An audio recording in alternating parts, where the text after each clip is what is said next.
히브리어 성경 시편 23편은 다윗의 시편이라고 하는 단어로 그렇게 시작하고 있습니다. 우리말 성경도 다윗의 시라고 하는 표제를 달고 있습니다. 시편 23편을 노랫말로 하는 찬양곡이 매우 많은데 우리에게 대중적으로 잘 알려진 노래는 나훈영 작곡의 시편 23편입니다. 이 시편이 그리스도인들에게 사랑받는 이유가 있습니다. 그 노랫말이 매우 담백하면서 깊이가 있고 또한 거기에 은혜가 되어진다는, 은혜롭다는 데 있습니다. 여호와는 나의 목자시니 내게 부족함이 없으리로다 라고 하는 문장으로 시작해서 마지막에 가면 이렇게 끝이 나죠. 내 평생의 선하심과 인자하심이 반드시 나를 따르리니 내가 여호와의 집에 영원히 살리로다. 멋집니다. 우리가 이렇게 인생을 살 수만 있다면 정말 만족스럽겠죠. 대만족이겠죠. 근데 그렇지 않죠. 우리가 이렇게 살기 매우 어렵습니다. 쉽지 않습니다. 우리 인생에 부족함이 없는 게 아니라 여러분 오히려 많다고 느껴지기 때문이죠. 오늘 다윗의 이 시편을 살펴보면 특히 23편의 말씀, 과연 이 말씀으로 우리가 노래를 부르며 이 세상을 살아갈 수 있을지 참 쉽지 않습니다. 다윗은 이랬구나. 다윗은 하나님이 사랑하셨구나. 다윗은 하나님이 사랑하셔서 그의 가는 모든 일 가운데 우리 하나님께서 이렇게 정말 좋은 초장으로 인도하셨구나. 그래서 다윗은 하나님 앞에 이런 찬양을 드릴 수 있었겠구나. 우리도 만약에 우리 하나님께서 나를 근심과 걱정과 염려가 없이 이렇게 푸른 초장으로 인도하신다면 나도 그렇게 하나님 앞에 감사의 찬양을 드리고 싶은데 나는 그렇지 못하니 이런 찬양을 보면서 나는 왜 그럴까 그런 생각을 가지게 됩니다. 근데 여러분 오늘 시편 23편을 쓴 이 다윗 또한 다윗의 한평생은요 정말 이 노랫말과는 참 다른 그런 삶이었습니다. 어떤 분은 시편 23편을 쓴 사람이 모두에게 추앙을 받는 왕 다윗이니까 그럴만하다고 생각할 것입니다. 왜요? 예수를 믿지 않는 사람들도요 다윗에 관련한 이 서사는요 웬만한 것 정도는 다 알고 있어요. 그런데 다윗에게 당신이 걸어온 그 인생을 당신이 한번 살아보겠습니까? 라고 이야기를 한다면 아마 대다수의 많은 그리스도인들은 노 그럴 것입니다. 우리는 그렇게 살기 싫어요 라고 할 거예요. 그런데 내게 부족함이 없다라고 노래한 사람이라고 하는 사실을 전제한다면 의외의 대답이겠죠. 성경은 그렇게 말합니다. 여호와는 나의 목자시니 내게 부족함이 없으리로다. 내 평생의 선하심과 인자하심이 반드시 나를 따르리니 내가 여호와의 집에 영원히 살리로다. 이렇게 노래한 그 다윗, 그 살아온 세월을 여러분 한번 살아보시지 않겠습니까? 라고 대답한다면, 그렇게 묻는다면 그 다윗의 삶을 그대로 살고 싶은 분들이 없을 것이에요.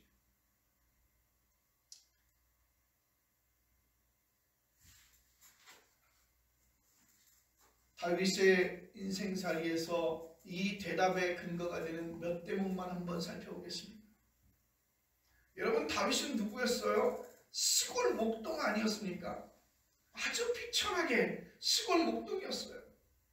그리고 왕의 사위가 된 다음에 명실상부 통일 이스라엘의 왕위에 오르는 입지전적인 그런 인물이었으나 여러분 처음에 그 순간부터 마지막까지 그는 순탄하지 않은 그런 인생을 살았습니다.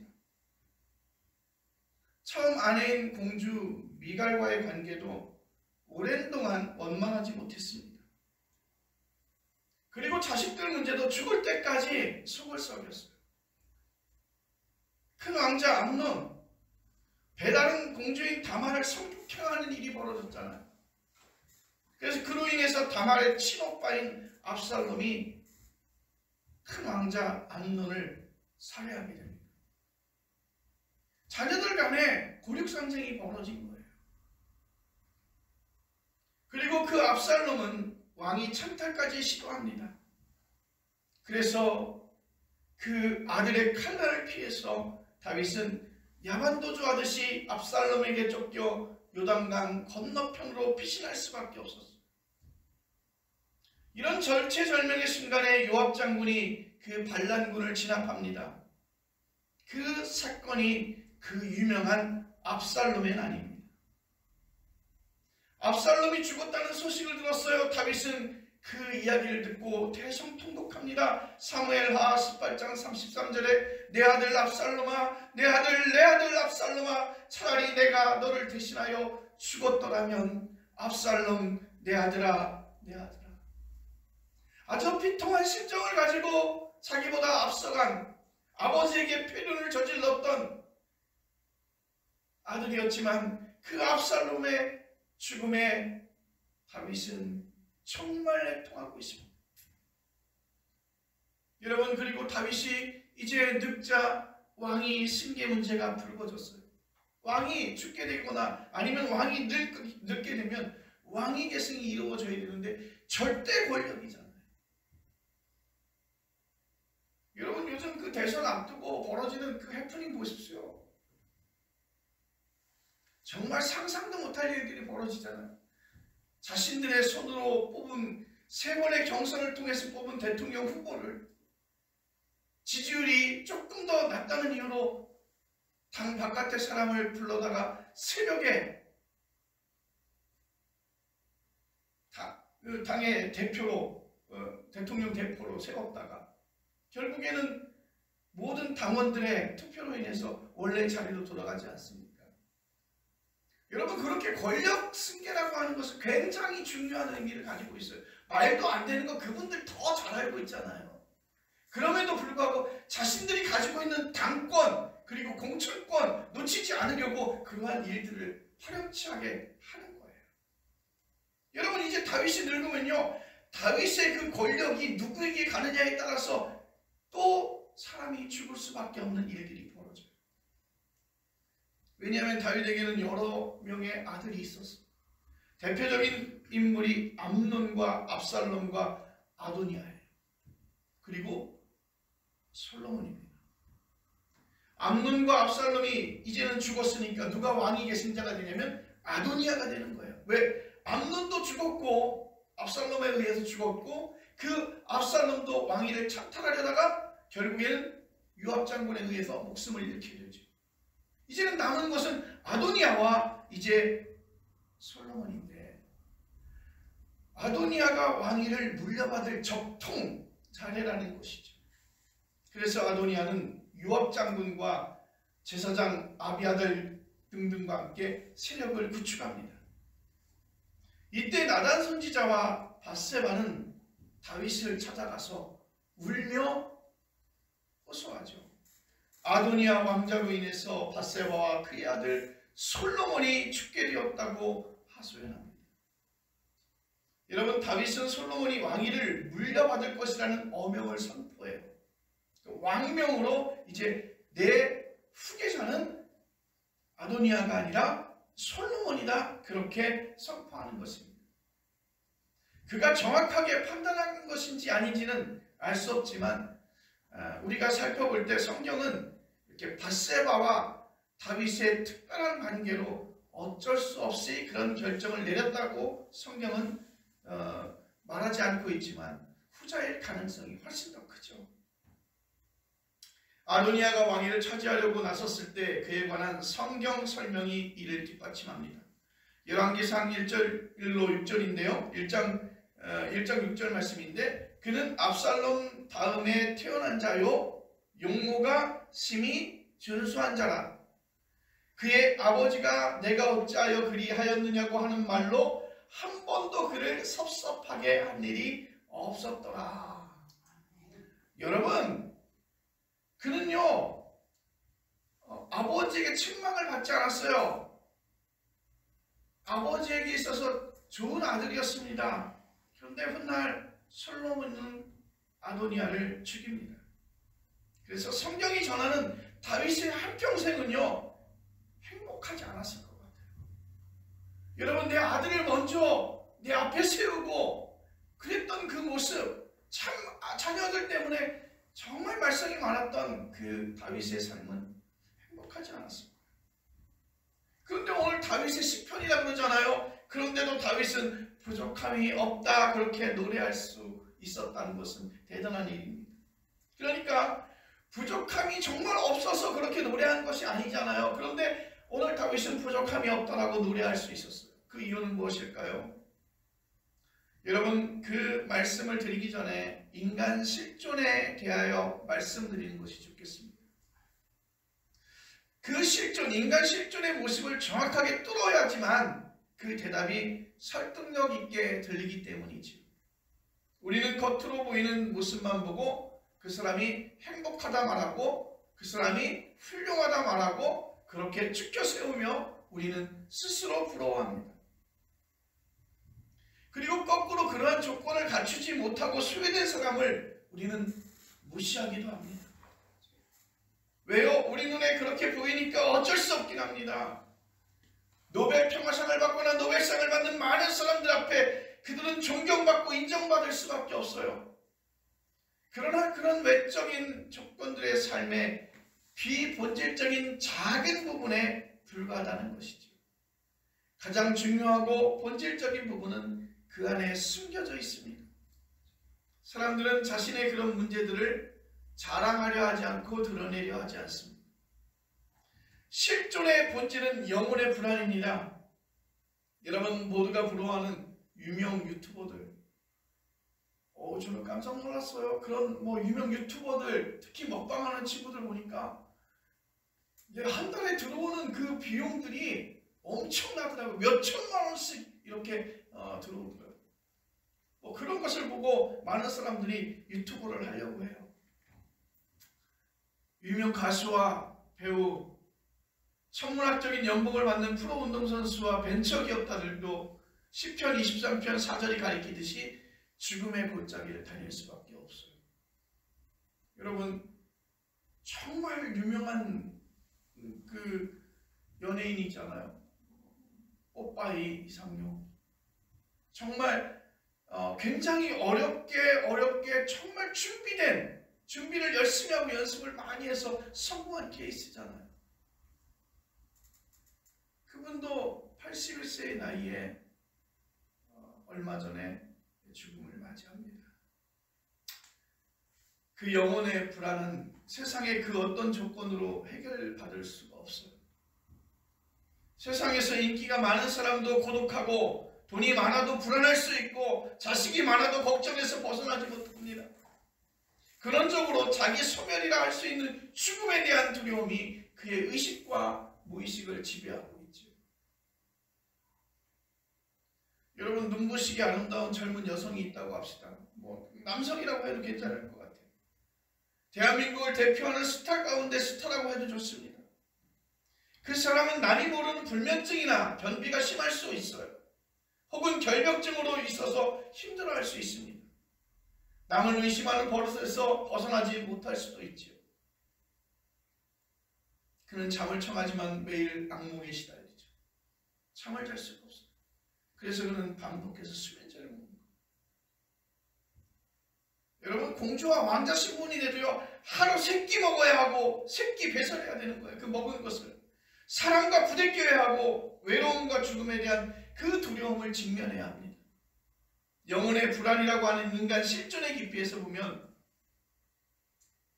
미국에서 살고 있는 뉴욕의 맨하튼에서 초호화판으로 사는 사람이나 저 부탄 산골 오두막에서 가난하게 사는 사람들이나 다른 게 전혀 없는 것이죠. 여러분, 초호화판으로 사는 사람들은 죽음의 골짜기를 감추고 좋은 모양만 밖으로 보이려고 하지 않습니까?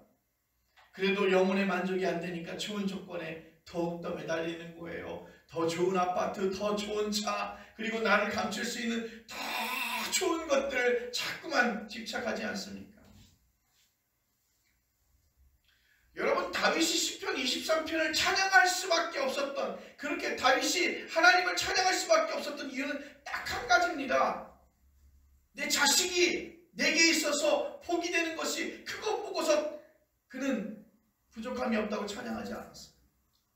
단 한 가지입니다. 그에게는 여호와 하나님과 더 말할 수 없을 정도로 친밀한 데 있습니다. 하나님 신앙이 그를 부족함 없는 삶을 살아낼 수 있게 한 정말 커다란 힘, 원동력이었다는 사실을 여러분 기억하시길 바랍니다. 교회에 다니지 않는 사람들은 이런 대답을 너무 뻔하거나 종교적이라고 비현실적이라고 그렇게 비난할 수 있습니다. 여러분, 우리 하나님의 신앙은 정말 비현실적인 것인가, 아니면 주관적인 종교적 망상에 떨어지는 것일까? 다윗은 이렇게 부족함이 없는 삶의 근거를 그렇게 말합니다. 여호와는 나의 목자시니, 여호와는 나의 목자시니. 다윗의 실제 경험에서 우러나온 것이죠. 여러분, 다윗이 뭐라 그랬어요? 시골에 보잘것없는 시골의 목동이었어요. 그런 그 다윗이 자기의 그 삶에 현주어서 그는 하나님을 그렇게 고백하고 있습니다. 여호와는 나의 목자시니. 왕이 되기 전 본래의 직업이 목동이었고 목자였습니다. 양과 목자의 관계가 어떤지는 그를 보면 실감할 수 있습니다. 골리앗과 1대1 결투하는 자리에 나온 다윗은 사울왕에게 자신을 뭐라고 설명합니까? 양을 지킬 때 사자나 곰이 양 새끼를 물어가면 자기는 끝까지 추적해 따라가서 사자나 곰과 싸워서 나의 그 양을 구해냈다고 그렇게 말합니다. 나 이런 사람입니다 라고 소개하지 않습니까? 목자는 양을 지키려고 여러분 목숨을 값지고 목숨을 담보로 해서 그 위험을 감수하고 있습니다. 목자와 양은 공동명체죠. 이런 목자를 알기에 양들은 목자를 절대적으로 믿고 신뢰하는 것 아닙니까? 이와 똑같은 심정으로 다윗은 그렇게 고백합니다. 여호와는 나의 목자야. 그렇게 고백하고 있습니다. 여러분, 실제로 목자가 양의 안전을 완벽하게 보장할까요? 늘 푸른 풀밭과 물가로 자신을 이끌어 줄까요? 여러분, 그렇지 못합니다. 예상하지 못한 어려움들은 늘 우리 주변에서 일어나기 마련이죠. 작년에 갔던 장소에 다시 갔는데 이번엔 풀이 하나도 없을 수 있습니다. 작년에 양들이 물을 마셨던 시냇물은 이제 비가 오지 않아서 다 마를 수도 있습니다. 목자가 아무리 성실하고 아무리 잘 지킨다 할지라도 양들에게 어려움은 일어날 수 있다는 것이지요. 천재지변도 일어나고 전염병도 옵니다. 예전에 그 기억이 나네요. 태풍 누사 때 집을 다 물에 쓰려고 메고 나서 은퇴하신 분이 원래는 집을 새롭게 잘 단장해서 지었는데 태풍 누사에 그 집이 다 떠내려간 거예요. 그래서 그는 그런 결론을 내렸대요. 이제는 물가는 아니다. 그래서 산으로 갔어요. 그 이듬해 산불로 새롭게 지은 집이 다 불에 타버린 거예요. 여러분, 사람의 마음처럼 그렇게 되는 게 아니에요. 천재지변도 일어나고 전염병도 돕니다. 새끼 양을 낳다가 죽는 엄마 양도 있겠죠. 하나님을 믿는 사람들은 모두 인생을 편안하게 사는 것 여러분 아니지 않습니까? 예상치 못한 온갖 소용돌이가 각자의 인생살이에서 벌어질 수 있습니다. 그런데도 다윗은 여호와는 나의 목자시니 내게 부족함이 없으리로다 그렇게 찬양합니다. 여러분, 이게 가능할까요? 양이 목자를 믿고 따르듯이 여호와 하나님을 믿고 따르는 사람은 자기의 인생 시간표나 자기 나름의 인생 손익계산서에 민감하지 않다는 게 우선 중요합니다. 이 말은 다른 말이 아니에요. 여러분, 내 삶에 무엇을 손실을 보는 것이 하나님을 찬양하고 하나님을 경배하고 하나님과 친하게 지내는 그 모든 것들에 영향을 미치지 않는다는 거예요. 세상이 요구하고 있는 인생의 목표를 달성하는 것보다 나는 하나님께 한 발자국 더 가까이 가는 것, 그것이 더 중요한 사람들이 아니겠습니까? 그것을 궁극적인 삶의 가치와 목표로 살기에 자기 인생길에서 어떤 일이 벌어져도 그 일로 인해서 낙심하거나 불안해하지 않습니다.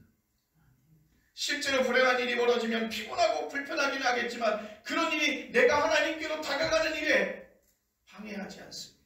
오히려 그런 일이 있을 때 더욱더 하나님과 더 밀접해지고 하나님께 더 가까이 가는 길이 된다는 것이죠. 삶의 그런 깊이를 알고 느끼고 믿는 사람이 있고 그것과는 거리가 먼 사람이 있겠지요. 그런데 다윗은 이것을 느꼈다는 것입니다. 그 삶의 깊이를 경험했다는 것입니다. 그래서 시편 23편을 노래할 수 있었던 것이죠. 사절은 이렇게 말합니다. 내가 사망의 음침한 골짜기로 다닐지라도 해를 두려워하지 않을 것은 주께서 나와 함께 하심이라. 주의 지팡이와 막대기가 나를 안위하시나이다. 여러분, 다윗은 말합니다. 해를 두려워하지 않는다고 노래했어요. 루터는 이 해를요 불행이라고 번역했습니다. 나는 그 어떤 해로운 일이나 불행도 두려워하지 않는다는 뜻이죠. 일반적으로 사람들은 약간의 어려움이나 불행을 몸소리치듯이 두려워하죠. 어떻게 보면 자연스러운 심리현상이에요. 두려움에서 벗어나지 못하니까 삶이 황폐해지고 종종 난폭해지는 것입니다. 아주 성실해 보이는 군인들이 전쟁터에서 보이는 인간 이하의 행동도 사실은 두려움 때문 아니겠습니까? 약자들에게, 특히 여성들에게 묻지마 방식으로 폭력을 행사하는 남성들 대개 심리적인 두려움에 갇혀 있기 때문에 여러분, 그 약한 상대에게 아주 폭력적인 이유 없는 폭력들을 행사하는 것 아니겠습니까? 누구나 인생살이에서 죽음의 골짜기를 살아내야 하기에 두려움이 전혀 없는 사람은 없을 것입니다. 그 두려움에 점점 더 깊이 매몰되는 사람이 있고 거기서 벗어나는 사람이 있고 아니요 벗어나려고 부단히 노력하는 사람도 있습니다. 여러분은 어느 위치에 있습니까? 다윗이 두려워하지 않는 이유가 있다고 말하고 있습니다. 그의 삶을 바라볼 때 두려워하거나 그 두려움, 불안, 공포 이런 것에 사로잡혀 있어야 될 그 다윗이 두려워하지 않는 이유를 사절에서 분명히 짚어주고 있는데 사절에서 이렇게 말합니다. 주께서 나와 항상 함께 하십니다. 이 사실을 알기에 그는 그 어떤 어려움이나 불행이 닥쳐올지라도 그걸 두려워하지 않는다는 것입니다. 오늘 본문은 주께서 함께 하신다는 사실을 주의 지팡이와 막대기가 나를 안위하시나이다 라고 표현했습니다.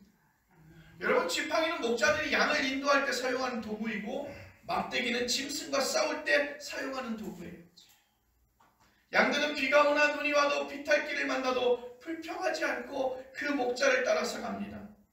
결국에는 목자가 자기들을 안전한 곳으로 이끈다는 사실을 절대적으로 믿기 때문이죠. 그런 믿음이 저절로 주어지는 것은 아닙니다. 억지로 믿을 수는 없습니다. 목자와 양이 그렇게 된 것은 오랜 시간, 오랜 관계를 통해서 그런 절대적인 믿음이 형성이 되는 거예요.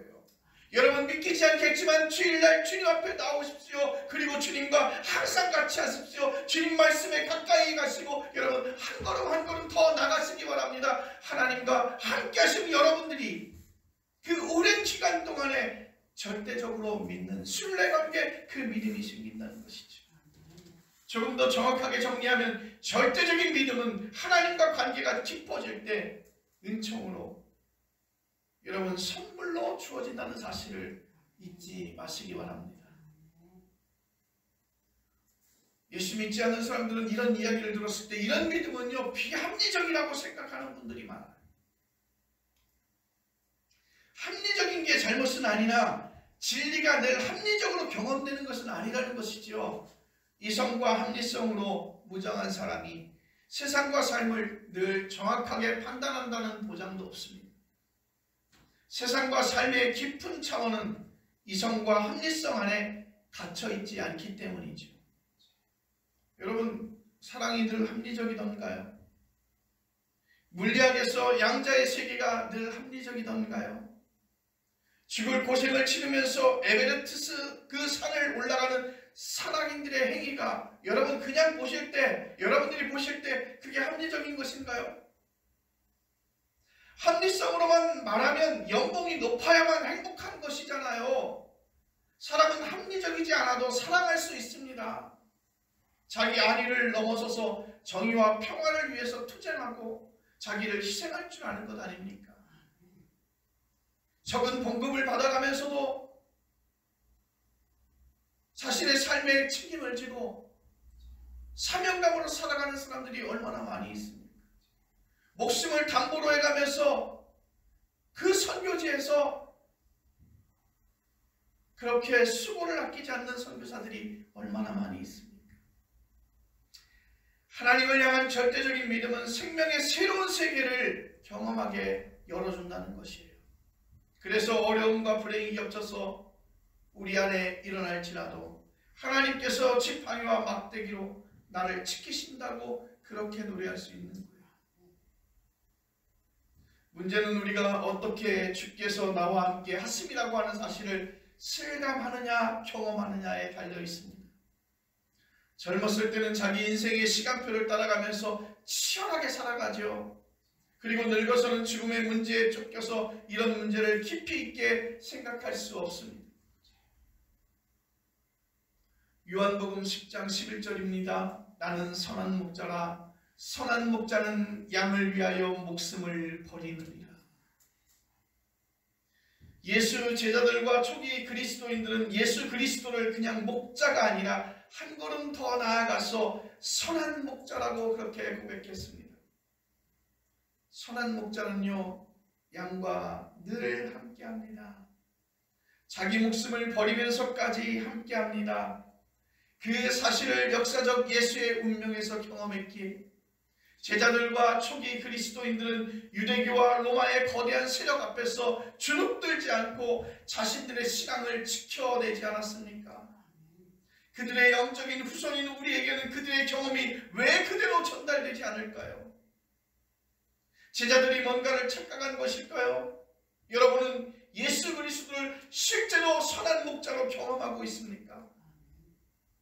오늘 현대인들에게 문제는 자신의 영적 정체성을 양이라고 여기지 않는다는 거죠.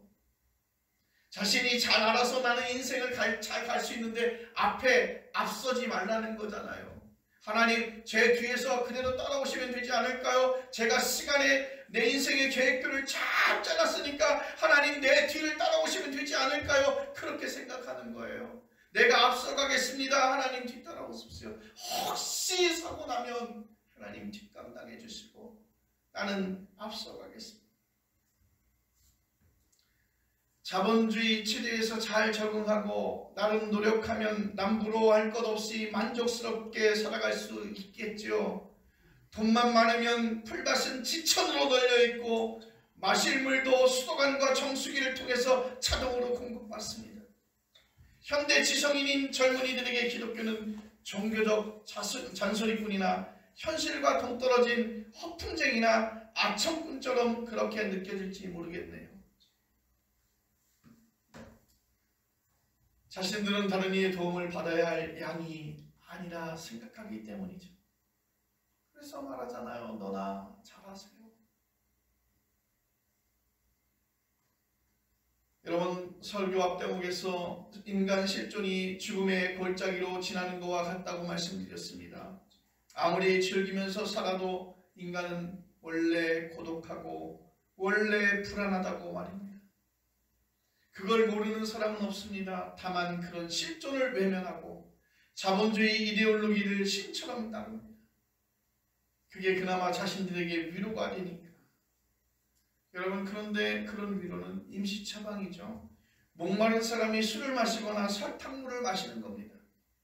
우리 그리스도인들은 예수 그리스도야말로 양을 위해서 목숨을 버리는 선한 목자라는 사실을 여러분의 삶의 중심에 놓고 살아가는 귀한 사람들 되어지길 바랍니다. 그런 사람들의 인생에는 근원적인 생명의 깊이에서 부족함이 없다는 고백을 했던, 찬양했던 그 다윗의 고백이 바로 여러분들의 고백이 되어질 줄로 믿습니다. 기도합니다.